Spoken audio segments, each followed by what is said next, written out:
Sure, everyone has heard, oh my gosh, you gotta hop on TRT, bro. Everyone's gotta hop on TRT. It's the new thing. It seems like everyone's hopping on TRT. It's really aggravating because this can actually kill you and leave you with permanent disabilities, so to speak, in terms of your manhood if you don't do it right or if you do it at all, period. Here's the thing you gotta keep in mind. Number one, we have Bob, and you need to understand a little bit of anatomy and physiology first so I can explain it better later. So we have Bob. Bob has a system just like in every man, that goes from his brain. It goes down to his gonads, and it says, hey, Bob, you need to produce testosterone. It's this system says, oh, yeah, roger that. We're going to get some testosterone. That testosterone cycles back through the bloodstream, goes to the brain, and says, hey, we've got enough testosterone, right? So it goes in this diurnal rhythm. It goes up, and then it goes down, and it goes up, and it goes down. That's how normal testosterone works. So with that normal testosterone, you have sperm function, you have sperm, you have testosterone, pretty much everything you need to. That's how people normally should function. Now, here's what happens when you take TRT. Same Bob, same system, same everything, but it just doesn't fucking work anymore. Here's the reason why. So before, like we said, oh, there's this little system and it goes down here, but it's triggered by that negative feedback loop we talked about. Because the excess testosterone goes up and says, hey, we're good on testosterone now, you can shut it off. But then it drops down, and then they say, oh, yeah, you need to produce more, right? So it just goes in this circular rhythm. What happens when you take exogenous testosterone is this goes away. And the reason that it goes away is because you have injected yourself with exogenous testosterone from a prescription. And this goes into your body and says, oh, hey, don't worry about having unstable numbers. Don't worry about anything because it's going to have you have a stable, constant rhythm. This is going to cause your balls to go on break because what happens is you're always at an acceptable testosterone level. So if you're always at that acceptable testosterone level, then your body says, oh, hey, we don't need to worry about kicking other testosterone out because we're good right now. The negative feedback loop doesn't know any better. In most people, this is what happens. You experience severe testicular shrinkage. You experience, for most people, the inability to produce their own testosterone again, if not permanently, at the very least for a significant period of time. I'm talking months to a year, maybe even 2 years for a lot of people.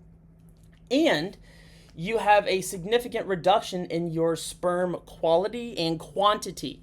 These are the scary things that come up that people just don't want to fucking talk about because it's not great for selling TRT.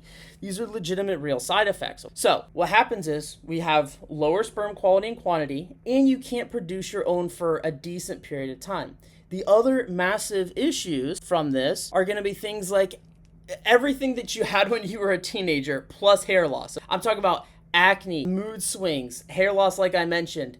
You can be a high red blood cell count number. This can increase cardiovascular risk for blood clots and things like that. So blood clots in the heart, blood clots in the brain. And also, if you have too much testosterone for a significant period of time, that can jack with your heart as well. This can shoot your blood pressure through the freaking roof. I mean, everything, the whole gamut. If you have too much testosterone, it is very dangerous for you. There is no doubt about it. Like, there's one way to kill yourself in 10 years. It would be by taking way too much testosterone. Like, you are going to die. I'm not trying to scare you, but my point is, I say this because I have heard freaking horror stories of people coming to me after they went to a TRT clinic. Because here's exactly what happened. This is probably what happens to you, and I want you to avoid this path. They go to a TRT clinic. TRT clinic says, oh, hey, you're tired, you're drowsy, your testosterone is just a little bit subclinical. It's like maybe 400 or something, like something they can work with and boost up. But they're like, oh, no, well, this isn't you. This is a problem. So they throw these people. I've seen people come to me that were on 400 milligrams of testosterone. That is a bodybuilder level use of testosterone. I mean, that is an insane amount of testosterone. You should be at like 100, maybe 150 milligrams a week. I've seen people and like these TRT clinics, they will just give you as much as you freaking want. They're like, oh, well, more test is better. You're going to be better off this way. You're going to have more energy, more sex drive, everything, You are, but at what cost? This is the shit that no one's fucking talking about. Now that you have all that in mind, if you're someone that still wants to take testosterone, if you still think that you're in the boat of someone to take testosterone, keep this in mind. Anyone over the age of 70, yeah, I would say go for it.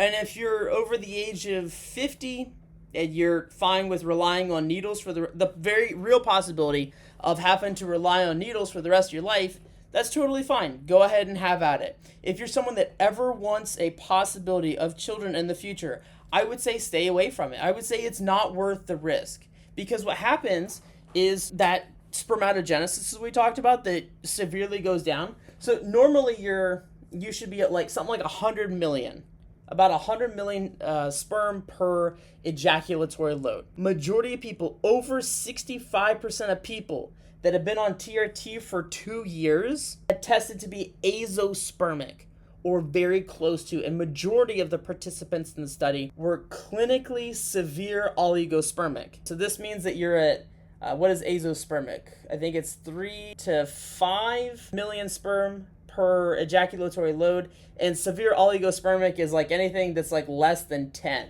So you went from 100 million and the potential to actually have fucking kids down to 3, 5, maybe even 1, less than 10 for most all the participants in the study.